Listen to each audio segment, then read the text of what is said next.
Buongiorno e ben ritrovati con l'informazione flash di New Sicilia, i principali titoli della mattina. Nuovo scandalo nella sanità siciliana. A Palermo infatti la polizia ha eseguito 3 arresti nell'ambito di un'inchiesta su un presunto giro di mazzette all'ASP. Secondo l'accusa alcuni soggetti avrebbero favorito aziende di presidi ortopedici e in alcuni casi il rilascio di certificati medici falsi per pratiche di invalidità.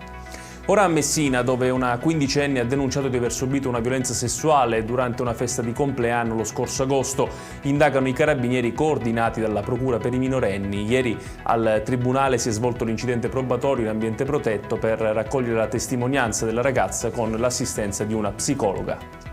La CNA Fita Sicilia lancia l'allarme. Nell'isola i prezzi dei carburanti sarebbero più alti della media nazionale. Secondo l'associazione di autotrasportatori, il rincaro avrebbe un impatto fino a 3.000 euro nel breve periodo per ogni impresa, che potrebbe superare i 15.000 euro se la crisi durasse, il tutto con ricadute a cascata anche sui consumatori.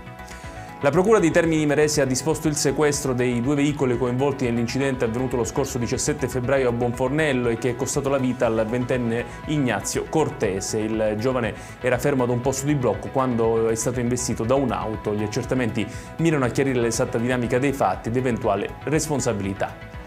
Chiudiamo con il referendum sulla giustizia. Da oggi scatta lo stop alla pubblicazione dei sondaggi sugli orientamenti di voto in vista del referendum del 22 e 23 marzo.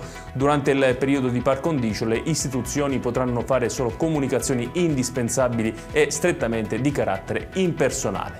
Ed è tutto per questa edizione. Tutti i dettagli su queste notizie li trovate come sempre sul nostro sito www.newsicilia.it. Grazie per averci seguito e buon proseguimento di giornata.